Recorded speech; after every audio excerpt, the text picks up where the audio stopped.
my name is Uma, and I'm going to be talking about how cross-chain bridging, account abstraction, intents, and SUAVE are related. And I promise I didn't just throw together four of the most popular things that people are talking about right now. There's some actually interesting connections. So, to start off with, I want to talk about how did we at Succinct get here. So Succinct, we're a company, we think about the future of bridging. And we started by thinking a lot about how current bridges really suck. They're all multi-sigs, they get hacked all the time, and they generally have really bad security properties. And so the thing we first worked on was ZK snarks basically for improving security properties of bridges. But that's not what I'm going to talk about today. I'm actually going to be talking about the future of bridging UX, not the future of security. And so there will be no fancy ZK math, so I'm sorry about that. But basically the thesis is bridge security is broken today, but also bridging UX is broken today. And I think a lot of people really acknowledge that. And so we're going to walk through basically fixing bridging UX in 4 parts. So part 1 is going to cover why does current bridging UX suck. The next part is going to talk about maybe fixing bridging UX with account abstraction. Part 3 is going to be kind of a defense of intents and why having this intent language is important and why account abstraction isn't enough. And then the last part is going to be about SUAVE, lightly touch on it, and basically argue that SUAVE is actually really important for UX. And so this is kind of like the outline in meme form. Okay, so yeah, let's just get into part 1. Current bridging UX really sucks. Okay, so say I'm a user and I go to GMX on Arbitrum and I want to do some levered long. Okay, so I connect my wallet, I realize, hey, I don't have enough ETH on Arbitrum, but I do have ETH on mainnet. So then I go to the next tab. I'm like, okay, how do I bridge to Arbitrum? I go to the Arbitrum native bridge. I connect my wallet. Then I realize I have to actually connect my wallet to a different network, so I have to switch it. And this is very intentionally painful, so I'm drawing it out to show you guys the pain. Okay, and then I remember, oh, actually, someone said the native Arbitrum bridge is slow. I want the fastest way to bridge because I really want to do my levered long right now. And so I look that up, and okay, the top result says something like Synapse. Okay, so I go to Synapse Protocol, it's a new website. Okay, I'll trust them, why not? I have to connect my wallet once again. I have to do all this stuff. Okay, finally I bridge. Okay, and then what happens? My money basically goes into a black hole, it disappears on one side. Okay, and then I wait a really long time. And then I really hope I'm getting my money. There's very little transparency as to what's actually happening. Okay, and then I finally get my money. Great. I go back to my original tab. Okay, now I've disconnected and it says your wallet's not connected to Arbitrum, so I have to switch to Arbitrum once again to go back and do my original app. And at this point, I'm just really annoyed, right?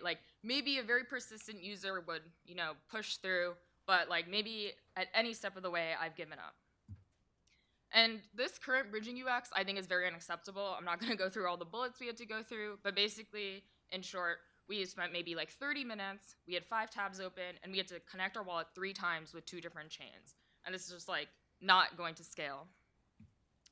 And I think actually these problems get a lot worse in a world of a million rollups. So I think a lot of people here are big fans of Cosmos thesis, Celestia thesis, there's going to be an app chain, everyone has a rollup.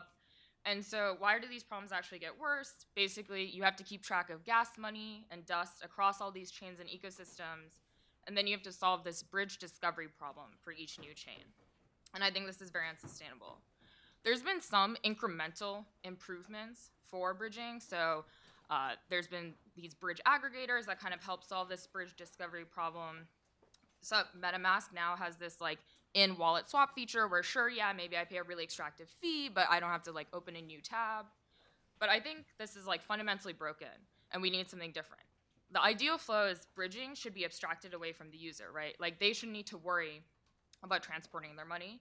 And I think the ideal flow looks something as follows.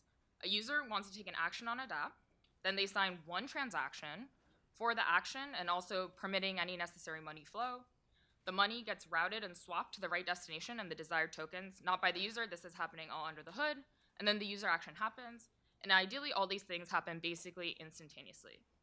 So in the GMX example, I'd go to the GMX website. I would connect my wallet. I would just click lever long. I would sign my transaction, and then it would just happen. Okay.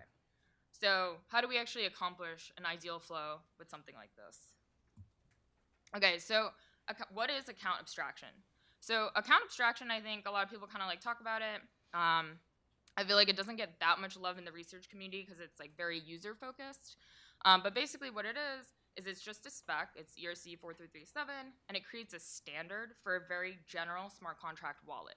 So the goals of account abstraction are you want to enable very complex validation and execution logic that wraps around user transactions.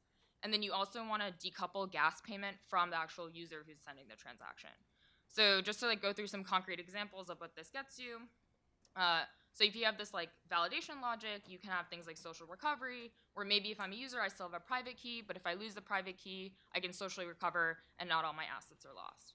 Or maybe I can have this like more complex role and permissioning system where if I want to spend more than a certain amount of money, I require like 3 signatures.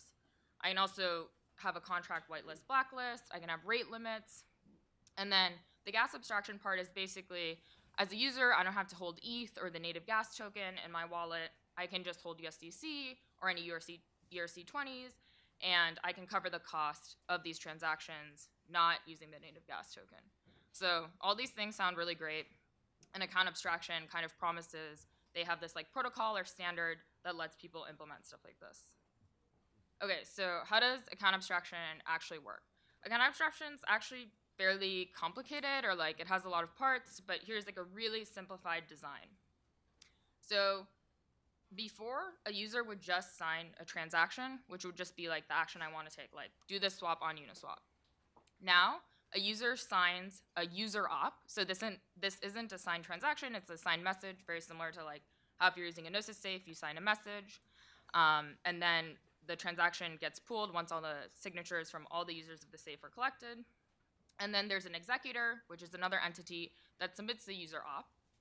And then the smart contract wallet basically validates the operation using validate op. So it'll check there's like the appropriate signers, it'll check access control, it'll check rate limiting, and then it actually executes the op using execute op. And this results in like transfer of funds, executing a swap, buying the NFT, whatever the user wants to do. Okay, and then actually what's really happening behind the scenes is you have a lot of these users who have many user ops, and they actually send them to an alternative mempool. And then there's many executors and bundlers who are bundling these user ops and sending them in like bundles to this entry point contract, which then is like sending them to the smart contract wallet. So this will become important later, but it's just like good to keep in mind. So I think like this smart contract wallet, the validate op and execute op kind of explains how you do things like the rate limiting and social recovery and all that stuff. But I actually didn't explain like the whole gas abstraction benefit of account abstraction. So there's another part of account abstraction called this paymaster system that allows users to stop thinking about gas. So how does it work? Basically, you have this paymaster contract, which is like another entity. And then when the user sends their transaction, first, the user op goes to the paymaster contract, and the paymaster contract validates that it will actually like pay for the transaction and sends a corresponding amount of native gas token back, so that's like that ETH refund. And then the user operation actually occurs with validate op and execute op, and then there's the paymaster basically has this like post user operation hook. And the actual system here is like pretty complicated, like the paymaster has to stake and there's all these like considerations around griefing and stuff.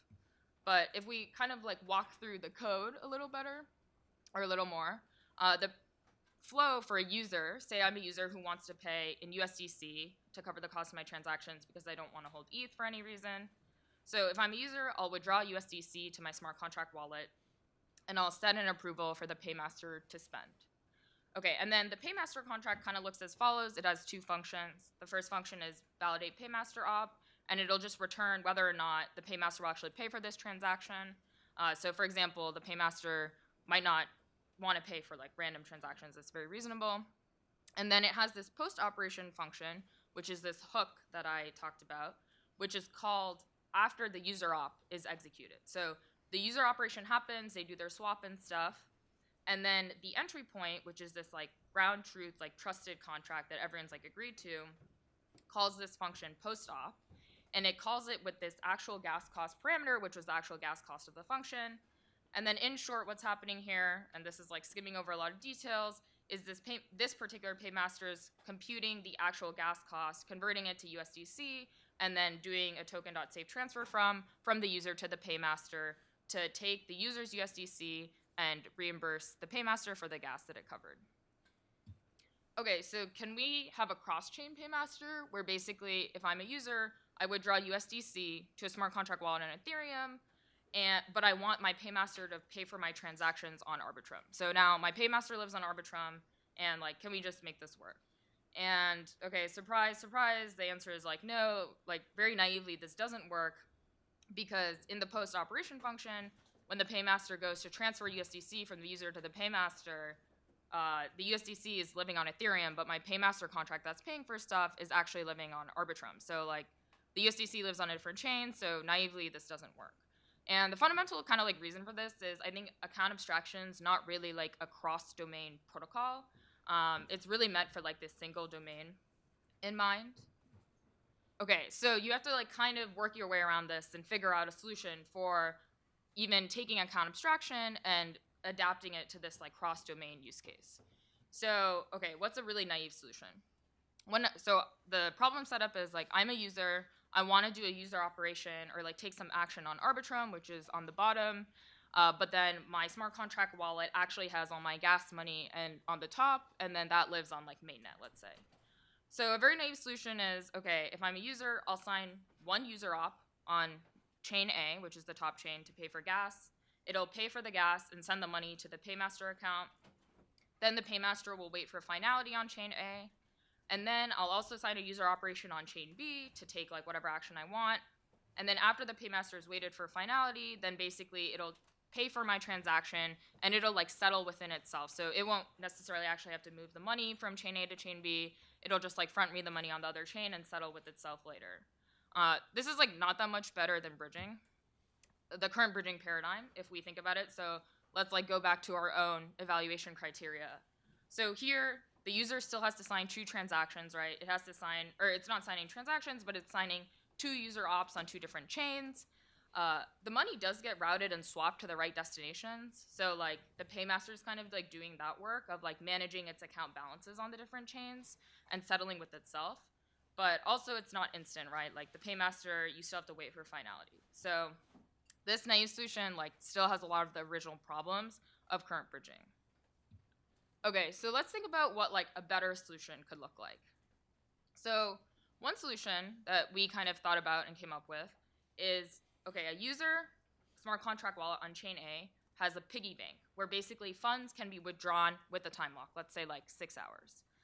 And if I want to take an action Y on chain B, basically what happens is I sign my user op on chain B, and then the paymaster off-chain basically verifies that I have enough money in my piggy bank to like pay for this transaction, and then it'll just front me the money instantly if it sees there's enough in the piggy bank. And then when it's fronting the money, then the paymaster contract will also send this cross-chain message to chain A to basically say, hey, I paid this much to this user for this transaction. Okay, send a message that I paid 10 USDC, and then when that message arrives to chain A, it'll automatically like send the money from the piggy bank to the paymaster's account on chain A. So why is this nice? So here, the user only has to sign one transaction, which is their user op they actually want to do. And then what happens is the paymaster can immediately, once they've done this like check of the user funds on chain A, and make sure the user hasn't like signaled they want to withdraw, right? Because otherwise, if the user can withdraw, that's like problematic because the paymaster might not get paid because this message might arrive, and then by that time the funds are gone. So once the paymaster does these off-chain checks, it can just immediately pay for this transaction, front the money, and then settle later. So the money gets routed and swapped to the right destination with the right desired tokens, and it's instant. And so this is super awesome because it feels like, okay, this is a much better solution for the bridging paradigm, and it's like much better than bridging today.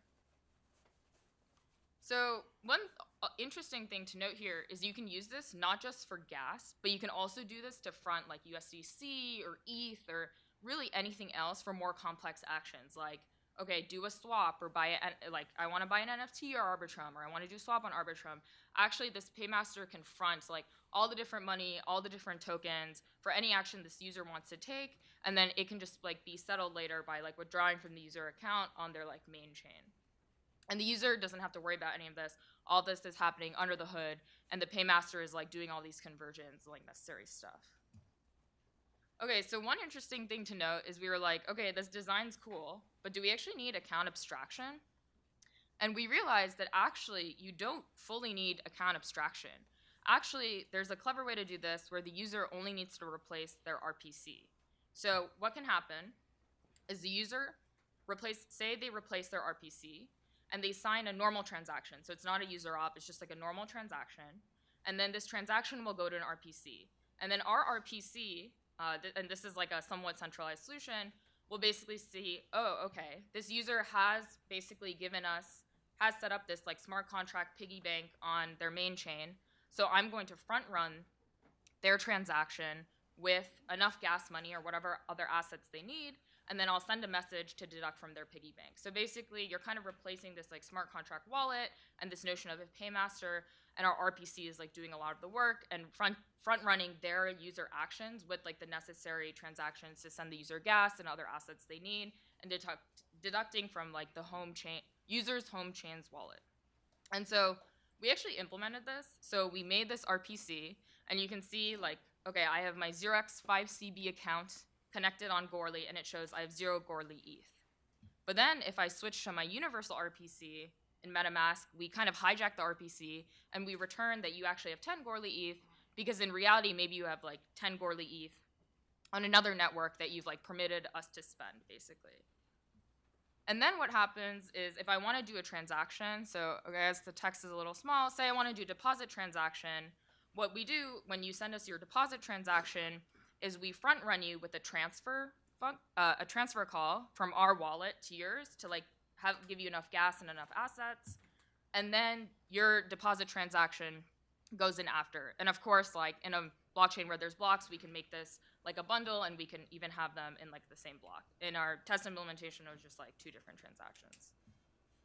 So this like seems really nice, right? Like I feel like as a user, I'd personally use this. Like I don't have to worry about anything. I just give this like entity some sort of like piggy bank, and then they coordinate all my gas and all my assets on all these other chains I want to use. I never have to worry about dust and things like that. So what's the problem? Okay, the problem is actually kind of like the same problem as adoption of account abstraction. So the concrete problem we ran into was dApp frontends still use their own RPC. They don't actually use like our special RPC. So they will show that like you have 0 balance and not let you do any action. So here's like the Uniswap screen showing insufficient USDC balance, even though we know that we'll front you all the USDC you could ever want from your main account. The dApp front end like doesn't know about this. And so I actually think as account abstraction gets adopted, basically there will be these like UX adaptations for this new paradigm where like a lot of this stuff's abstract away from you and hiding behind the scenes. And so I think we actually do need account abstraction because you need like these dApp developers and front ends to like kind of adopt to these new paradigms where instead of the user manually bridging, a lot of this stuff's happening behind the scenes for you. And so my kind of thesis is with account abstraction, currently cross-chain bridging today is very push.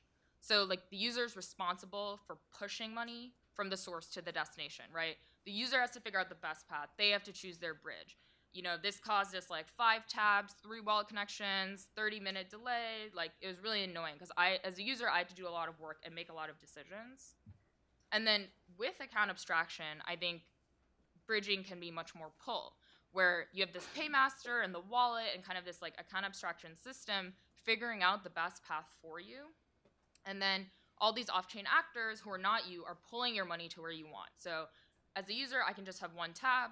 I sign one user operation. The funds are fronted instantly by these paymasters who are managing these like account balances, and then they settle with themselves later. So as a user, you still have your money on like maybe one chain that you're like most on, but then everything's like taken care of behind the scenes for you. So I think this is like a really nice future. Okay, so I just like talked about why account abstraction is so great, and you're like, wow, like maybe this solves all the problems with bridging. Like do we really need like intents and like all this other complicated stuff? Okay, so what even is an intent? I think it's been a very popular topic. No one really knows what it means, and I'm gonna do my best to define like what it is.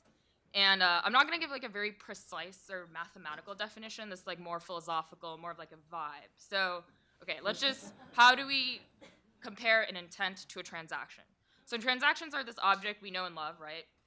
If you're a user, when you do a transaction, you're just specifying a specific action. It's like very declarative. And intents instead specify like a desired outcome or goal. So let's just like go through some examples. So a transaction is, I want to swap 2,000 USDC for at least 1 ETH on Uniswap. Okay, like you're saying, I want to use this venue and I want to swap this for this.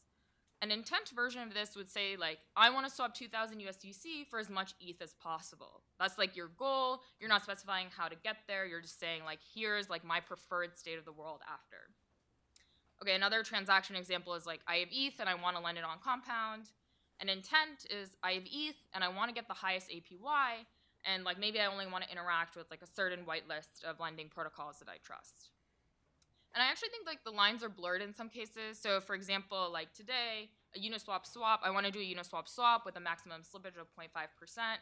So of course there's a transaction in there, which is I want to do a swap on this particular venue for these assets. But you also kind of have an intent. You're saying like the maximum slippage I will tolerate is 0.5%. That's like not declarative, right? Unless you're getting sandwich and your max slippage is actually your actual slippage. You're saying this is the maximum that I kind of want, and of course my preference is lower. So a lot of people, and I've like kind of heard this, maybe not in this crowd, is like, okay, do we really need intents? Like intents is just account abstraction, except the researchers are being pretentious again. They came up with these like new names for like old concepts. Okay, I actually think this is not true, and so here's like my defense of intents. So one question to ask is like, okay, are user ops and the validation logic in a smart contract wallet, are they intents? So, okay, are user ops intents? Let's just like go through our definition of like intents versus transactions based on this like kind of very loose definition we previously established. So I actually think user ops are not intents. Usually user ops are like very simple and declarative. They're like basically a transaction, and they want to say like, I want to trade X for Y on the venue. So they're basically transactions. I actually think there is some truth to account abstraction being related to intents, but I actually think this comes from the validation logic in a smart contract wallet. So I think the validation logic in a smart contract wallet is able to express and enforce very simple intents. And what do I mean by this? So basically, I think statements of the form, rate limit X money leaving my account this month, or hey, my address can only interact with Uniswap and SushiSwap, so like the whitelist, blacklist system. Or USDC in my account can be used to pay the paymaster for gas, which is an intent to reimburse. I think all of these things are clearly not transactions, right? They're kind of like stating your goals and preferences over like certain outcomes, but they're not declarative in the same way saying, oh, I want to trade on Uniswap is, or I want to swap X for Y on Uniswap is. And so I basically think the validation logic in your smart contract wallet expresses and also enforces intents that can involve global reasoning about the user account. But of course, my smart contract wallet cannot reason globally about general state. Like in my smart contract wallet, I can't write logic that's like, give me the best price for this swap, because there's no way for my smart contract wallet to know globally what the best price is. And so my claim here is that account abstraction is basically this handcrafted protocol that's in service of specific intents. So very simple intents. So in account abstraction, the user can specify and enforce really simplified intents with their smart contract wallet when the intents satisfy like very restrictive requirements. Like the intents can only be single domain, which is the domain your smart contract wallet is deployed on. It only can use and enforce information relating to the user account, so I can't like, really attest to information about like other stuff going on chain or other transactions. And also like I can do some gas reimbursement stuff because it's like hand tailored into the account abstraction protocol. And I think this is also why the account abstraction spec is like a little ugly, and the spec is very long and contorted. And it feels like the way they came about to this spec is the people who designed it, they took really common user intents that they would think normie users would want, like rate limiting, social recovery, gas abstraction, and things like that. And then they handcrafted a protocol to express and enforce these specific intents. So they kind of like started with like what are common things users want, and then like let's create a protocol to like let it happen, let these intents be expressed and enforced. And it's like semi-general, but it's like very user-focused, which I think is super awesome, but it's like not that general. And I think there's actually many examples of like intent-specific apps. So for example, like a lot of users have like very common desires, right? Like I want the cheapest way to get frog coins, or like I want the cheapest way to get monkey pictures. And so you have these intents that look like, okay, I want the best swap, or I want the cheapest JPEG, or I want the best yield. And then there's these classes of intent-specific apps, like DEX aggregators, NFT aggregators, yield aggregators, that help these users like express and then actually like enforce their desires for these intents. And so one question is like, okay, maybe account abstraction and intent-specific apps are enough. Like, do we really need this general language? Like, maybe all intents of users are like generally pretty simple. They fall into these really simple buckets. Like, why do we need this like general abstraction? And I actually think like even for really simple user use cases, intent-specific apps have a lot of limitations in a very multi-chain world. So say my goal is really simple. Like I have ETH, and I want to buy as much frog coin as possible using the liquidity across all the rollups. So with account abstraction bridging, and like the bridging solution I described before, now I can really seamlessly and instantly use my favorite DEX aggregator on any rollup. But one problem is I still have to find the best DEX aggregator across all the rollups myself. So I have to know like which rollup has the most liquidity. And then if the liquidity is like really fragmented and spread across all these rollups, then I'll have to like manually go to each rollup and do the amount that I want. But with intent bridging or like some form of generalized system, I can just tell the mempool, like I have ETH and I want to buy as much frog coin as possible. And then basically some like really clever searcher who's put in a lot more work than me in this like multi-domain dark forest, they'll just find a solution and like hopefully be like fairly optimal because they're being incentivized to do so. And so I think in this like multi-chain world, even if you look at really simple stuff like a DEX aggregator, it's really infeasible for one company who's running a DEX aggregator to integrate with like all these new rollups, all these new domains.